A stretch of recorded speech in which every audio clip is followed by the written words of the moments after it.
Salut à toi, bienvenue sur ma chaîne YouTube.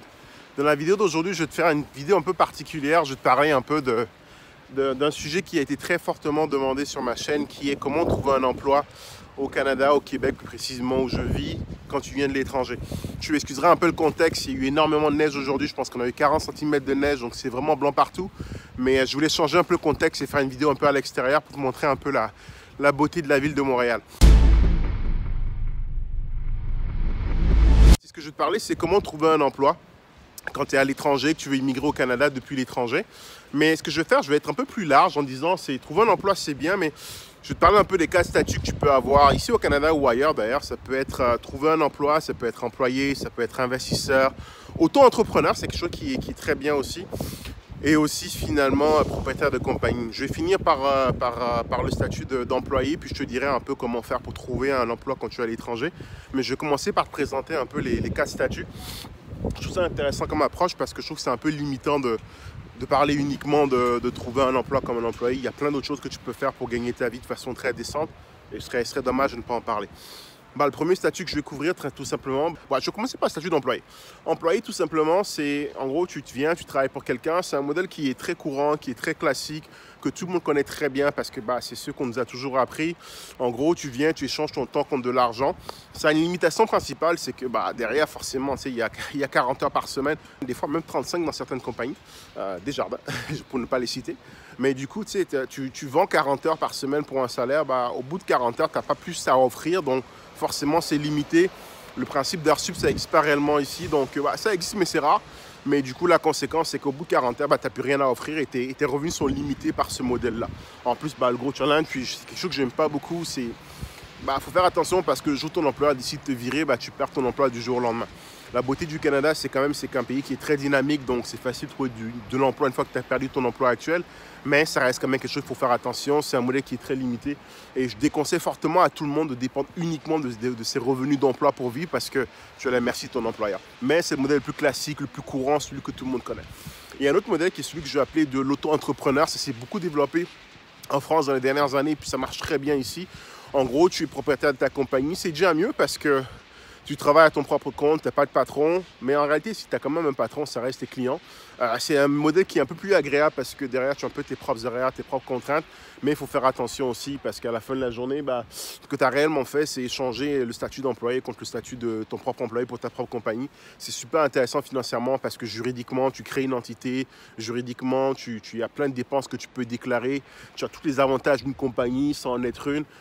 Fiscalement, c'est très intéressant. Donc, c'est un modèle qui est vraiment, vraiment intéressant. Par contre, l'inconvénient derrière, c'est la même chose. C'est que tu dépends fortement de tes clients et puis tu travailles comme un chien parce qu'il n'y a que toi dans la compagnie. Tu as à la fois le comptable, le gars qui livre la marchandise. À la fois, tu es le gars qui doit tenir la fiscalité. Tu es le gars aussi qui doit en même temps t'assurer par exemple, je dis n'importe quoi, de faire les ressources humaines et tout ce qui va avec. Donc, c'est un modèle qui peut être très, très demandant en termes de temps, en termes d'investissement, mais c'est déjà un peu plus payant que le statut d'employé. Bon, j'avance rapidement sur le troisième statut, celui qui est finalement celui de propriétaire d'entreprise. C'est génial en gros, supposons que tu étais travailleur autonome, tu as réussi à embaucher du monde, à déléguer.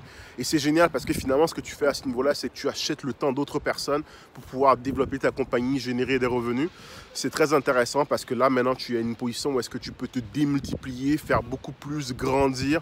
Et tu as tous les avantages d'une compagnie. Fiscalement, c'est très intéressant. Tu as beaucoup de niches fiscales aussi. Tu as beaucoup de la possibilité derrière de pouvoir générer des gros revenus en fonction du type d'activité dans lequel tu es. Et c'est un modèle qui est très facile. Vraiment, ce que j'aime beaucoup au Canada, c'est très, très, très facile de créer une compagnie. Toutes les compagnies que j'ai eu à créer, on parle à peu près de entre 1000 et 2000 dollars pour tout ce qui est frais pour les créer. Ça se fait en quelques jours. Donc, rien à voir avec la lourdeur administrative de certains pays. C'est quelque chose qui est très, très rapide. Bien sûr, derrière, il faut que tu aies les bonnes activités, il faut que tu aies les revenus qui vont avec. Mais c'est quelque chose de très, très, très intéressant et ça permet vraiment d'aller vers l'indépendance financière. C'est un terme que tu m'entendras en parler souvent parce que pour moi, c'est vraiment clé d'être indépendant financièrement. Mais je le couvre dans d'autres vidéos. N'hésite pas à regarder le reste de ma chaîne. Ce modèle-là, et puis pareil aussi pour travailleur autonome, c'est très facile à créer. Tu peux devenir travailleur autonome en quelques clics, exactement, c'est en quelques clics et c'est très facile à créer. Dernière catégorie de personnes, donc c'est forcément les investisseurs. En gros, là, tu n'as plus une activité active dans une compagnie, tu investis, tu mets de l'argent et tu as un retour. C'est ce que je préfère par excellence parce que c'est ce qu'on appelle des revenus passifs. Tu dors chez toi et les revenus tombent. Donc ça, c'est très, très intéressant. Donc ça, c'est les 4 modèles. Je tiens à préciser, tu n'es pas obligé d'en faire juste un. Tu peux faire les 4 en même temps. Ce que je dis toujours à tous mes potes, c'est diversifier vos sources de revenus, par exemple en faisant des investissements à côté, diversifier vos sources de revenus, surtout si vous avez une profession libérale. Je pense qu'il y a tellement de gens qui viennent d'autres pays, qui immigrent au Canada et qui sont par exemple électriciens, qui sont par exemple plombiers. Dès que vous avez appris les normes locales, créez votre propre compagnie. Vous pouvez travailler pour quelqu'un, mais créer votre propre compagnie, c'est extrêmement facile. Et les clients, il y en a à foison. Aujourd'hui, dès qu'une personne a un problème de ballon d'eau ou un problème d'électricité, qu'est-ce qu'il fait? Il va sur Google, il fait une recherche et il essaie de trouver quelqu'un pour le dépanner. Il y a énormément de choses à faire. C'est un pays qui est en plein développement, donc il y a plein de demandes. Et si vous n'arrivez pas à avoir des clients, contactez-moi. J'en parle au passage, mais j'ai une activité où j'aide des entrepreneurs à trouver des clients à travers justement les réseaux sociaux. Il y a 6 millions de connexions par jour sur Facebook. Je n'ai plus le chiffre exact, mais il y en a énormément. Tout le monde est sur Facebook, tout le monde est sur Internet. C'est excessivement facile de trouver des clients aujourd'hui. Et si vous ne savez pas comment faire, contactez-moi. J'ai une petite agence de marketing. Ça fait partie d'une des compagnies que j'ai créées. Une petite agence de marketing qui va vous chercher des clients sur Internet. Ouais, j'ai plugué ça comme ça, tranquillement. Bon, plus sérieusement, donc c'est ça. Donc, si vous voulez immigrer au Canada, pensez pas seulement au modèle employé. Comment trouver un emploi quand on est à l'étranger, quand on veut immigrer au Canada? Le point principal que je dis, c'est qu'il faut se préparer avant d'arriver. Il faut se préparer avant d'arriver. Il y en a qui viennent totalement à l'aventure, qui trouvent sur place. Ça se fait très bien. Ça se fait très bien, mais c'est un peu plus difficile. Il faut se préparer avant d'arriver. Se préparer, ça veut dire quoi? Ça veut dire, par exemple, si vous êtes dans un domaine dans lequel il y a des équivalences à chercher en arrivant ici, préparez-les à l'avance. Je m'explique, un plombier, il y a des normes de plomberie en France, il y a des normes de plomberie au Canada. Commencez à apprendre les normes et à les comprendre avant d'arriver. D'accord? Ça, c'est très important, la préparation, ça fait toute la différence. Deuxième élément, par exemple, c'est la langue. J'en ai parlé déjà dans d'autres vidéos, mais le Canada, le Québec notamment, a beau être francophone, c'est un pays où est-ce qu'on parle aussi l'anglais. Et si vous parlez l'espagnol, c'est un plus. Donc, pensez vraiment à avoir plusieurs langues à votre arc. J'ai un peu galvaudé l'expression, mais l'idée, c'est vraiment de pouvoir parler plusieurs langues pour pouvoir se démarquer des autres. Donc, si vous parlez juste le français, vous êtes juste comme tout le monde. Vous parlez l'anglais, c'est excellent. L'anglais, c'est une langue qui s'apprend très bien, qui est très utile, peu importe où est-ce que vous allez, que ce soit au Canada ou ailleurs, mais ça fait une différence. Donc, si vous avez l'espagnol ou l'italien en plus, c'est quelque chose qui fait aussi une différence. Donc, ça, c'est le point clé, c'est maîtriser des langues, que ce soit essayer de les maîtriser avant d'arriver ou une fois que vous êtes arrivé ici, prenez des cours de langue. Ça va vous permettre de rencontrer plein de monde aussi, de voir développer votre réseau. J'en parlais tantôt à la fin, restez bien jusqu'à la fin parce que le réseau, c'est la chose la plus importante ici et j'en parle tantôt. Donc, j'ai parlé de se former, de se préparer. Puis, il faut aussi, une chose qui est importante, une fois que vous êtes arrivé ici, c'est de faire du bénévolat. Souvent, ce que les entreprises vont vouloir voir, c'est une première expérience locale. Ils vont vous dire, vous n'avez pas d'expérience locale. Ça, je l'ai entendu tellement de fois. Mais puis, je dis toujours, si vous voulez que j'ai une expérience locale, il faut bien m'en donner une à un moment ou à un autre.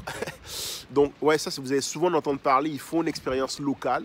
Donc, tant qu'à faire, prenez un petit boulot ou bien faites du bénévolat pour juste montrer que vous êtes actif, que vous n'attendez pas tout simplement que le boulot vous tombe dans la bouche, que vous restez actif, vous rencontrez des gens, puis ça va aussi vous permettre de mieux comprendre la culture locale, la culture du Canada, du Québec, du Canada, peu importe, et de commencer aussi à vous créer un petit réseau de personnes. J'y reviens toujours, le réseau. Ensuite, une chose aussi qui est importante pour trouver du travail ici, et ça, c'est qu'il faut y aller au culot. Il faut vraiment y aller au culot, il faut avoir une mentalité de go-getter. En anglais, ça veut dire je vais aller chercher ce qu'il y a à moi. Il faut y aller. Il ne faut vraiment pas hésiter des fois à demander aux gens autour de vous, hey, vous voyez quelqu'un dans la rue? J'exagère vraiment pas. J'ai des amis qui ont trouvé du travail en parlant aux gens dans la rue. Et comment est-ce qu'on fait? Et là, je parle une fois arrivé sur place. Mais même avant d'arriver sur place, il y a quelque chose de très bien que vous pouvez faire aussi. Contactez les gens avec qui vous avez fait l'école. Je m'explique. Si vous avez des gens avec qui vous avez étudié, qui sont déjà ici, contactez-les en avance en disant « Hey, j'arrive à telle date. » J'allais dire « Je m'en viens », c'est très québécois. « J'arrive à telle date. Ouais, comment faire pour trouver du boulot? Toi, tu travailles où? Est-ce que tu peux m'aider? » Hey, il n'y a vraiment aucune honte, aucune gêne à avoir. C'est vraiment, il faut y aller. Je ne vous conseille pas de broadcaster, d'envoyer à 10 000 personnes. J'envoie plutôt de faire dans la qualité que dans la quantité. Mais il faut y aller. Il faut vraiment demander aux gens que vous connaissez. Je donne un exemple. Vous êtes venu en vacances il y a 6 mois dans un pays, vous êtes resté dans un Airbnb Airbnb, bah, contactez la personne qui vous a hébergé pour dire, hey, regarde, je cherche un emploi, est-ce que tu sais comment faire? C'est vraiment, il faut vraiment y aller parce que c'est du bouche à oreille. Les gens ont plus tendance à faire confiance aux gens qui leur sont présentés par quelqu'un qu'à un inconnu. Donc, il faut vraiment y aller, contacter les gens que vous connaissez à distance. Moi, j'ai des gens qui me contactent sur LinkedIn. Bah, j'ai rien contre, ça commence à faire beaucoup, mais l'approche est bonne. Il faut contacter les gens, leur demander comment faire, où est-ce qu'il faut faire, où est-ce qu'il faut trouver du monde ou comment faire pour trouver du boulot. Bon, il y a aussi les forums. Les forums, donc il y a Immigration Canada, il y a des entreprises qui vont carrément en France faire des forums parce qu'elles cherchent à recruter du monde. Il y a une grosse pénurie au Canada, du coup forcément elles vont là-bas pour chercher du monde. Donc c'est quelque chose qu'il faut, renseignez-vous dès qu'il y a un forum dans votre région ou dans votre pays, allez-y. Puis présentez-vous avec un CV, venez avec une belle attitude, une belle personnalité, donnez le meilleur de vous-même, puis les gens derrière vont vouloir vous embaucher et vous faire le sponsoring. Le plus dur, c'est ça, c'est de trouver un employeur qui est prêt à vous faire du sponsoring parce que c'est sûr que quand il vous sponsor, c'est qu'il vous dit, bon, il vous fait les démarches plus faciles, sinon vous devez le faire vous-même et c'est plus compliqué. L'autre chose aussi qui est vraiment cool quand vous êtes à distance, c'est... Donc j'ai parlé des... Donc une chose qui est vraiment intéressante... Je bouge. Bon, je suis passé à l'intérieur, désolé pour la transition, puis je vais vous faire rigoler. C'est un ami à moi qui vient de m'appeler pour me proposer un poste quelque part. Comme quoi, tu sais, c'était vraiment pas planifié dans cette vidéo, mais j'ai oublié de mettre la vidéo en mode avion comme je le fais habituellement.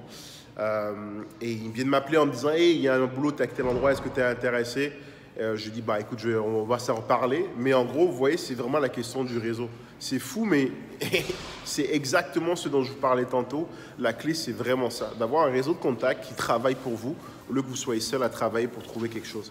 Donc, j'ai couvert plusieurs points. J'ai couvert la recherche à distance, c'est-à-dire en commençant par aller au forum, aller aux différents forums qui sont organisés. Si vous voulez migrer au Canada, il y a toujours des forums qui sont organisés par le Canada directement en France, en Belgique. Il faut y aller. Il faut y aller, ne serait-ce que pour rencontrer du monde et se développer un contact, développer un réseau de contacts. J'ai parlé aussi d'aller chercher des équivalences, comprendre un peu les règles du pays dans lequel vous voulez immigrer d'un point de vue professionnel. Donc, si vous êtes un plombier, par exemple, c'est quelque chose qui peut être intéressant de regarder.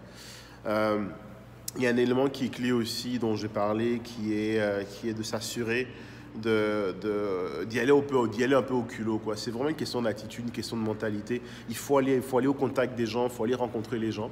J'ai parlé d'une fois arrivé sur place de faire du bénévolat, de s'impliquer un peu dans le tissu social pour commencer à avoir une première intégration. Puis il y a quelque chose dont j'ai déjà parlé dans d'autres vidéos, mais donc je vais reparler à nouveau, c'est LinkedIn. Si vous êtes un professionnel dans le domaine du service, notamment, je prends par exemple les informaticiens, n'hésitez vraiment pas à aller directement sur LinkedIn et à commencer à contacter des compagnies. Il n'y a aucune honte, il n'y a aucune gêne. À la fin de la journée, au pire des cas, vous allez prendre un refus. Au meilleur des cas, vous allez montrer finalement à ces compagnies que vous êtes quelqu'un de motivé, qui a l'esprit d'initiative. Ces compagnies ont des besoins. Elles ont besoin de recruter du monde. Elles ont besoin d'employer parce que les écoles québécoises, les écoles au Canada ne fournissent pas assez de ressources pour la croissance que le pays connaît aujourd'hui.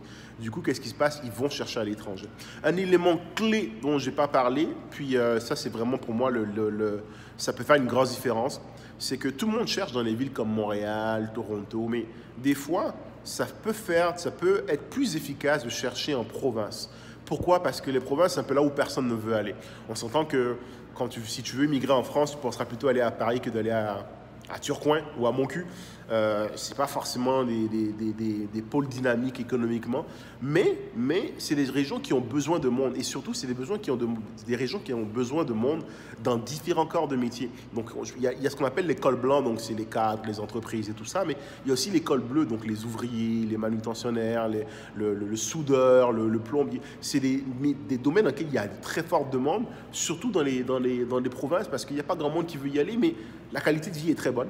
L'immobilier est très accessible. Je parle toujours d'immobilier parce que c'est un bon investissement. Mais aussi, c'est des villes des fois, qui vont payer des gens pour venir vivre chez eux. J'ai le souvenir récemment je crois que c'était au New Hampshire, aux États-Unis. La ville payait 10 000 $ à toute personne qui venait immigrer définitivement pas la ville. L'État payait 10 000 $ à toute personne qui venait immigrer et s'installer dans le New Hampshire. Il y a des zones qui ont des très fortes demandes. Donc, il y a deux approches. Soit tu vas là où tout le monde va, ou bien tu te dis, je prends une approche un peu qui est différente. Je vais aller là où personne ne veut aller. Une fois que j'ai mis le pied dedans, là, maintenant, je me redirige au bon endroit. Donc, souvent, c'est un peu ça qui peut faire la différence. Bon, ça fait le tour de ma vidéo. Écoute, si tu n'es pas encore abonné à ma chaîne, pense à t'abonner. Je vais vraiment filmer des vidéos à l'extérieur pour te montrer un peu ce que c'est que le Québec, pour vraiment te donner une belle vision de ce qu'on vit ici. Comme je dis, 30 cm de neige aujourd'hui, c'est une belle bordée comme on appelle ça. Puis écoute, partage la vidéo à tous ceux que tu penses ont envie d'immigrer au Canada. Dis-moi dans les commentaires ce que tu veux que je couvre dans mes prochaines vidéos. Parmi les sujets auxquels je pense notamment, c'est les études, c'est la vie de tous les jours, c'est comment trouver un appartement. Je vais sans doute faire ça, mais si tu sais des sujets qui t'intéressent, mets-les-moi dans les commentaires et ça va me faire plaisir de couvrir ces sujets dans mes prochaines vidéos. Salut!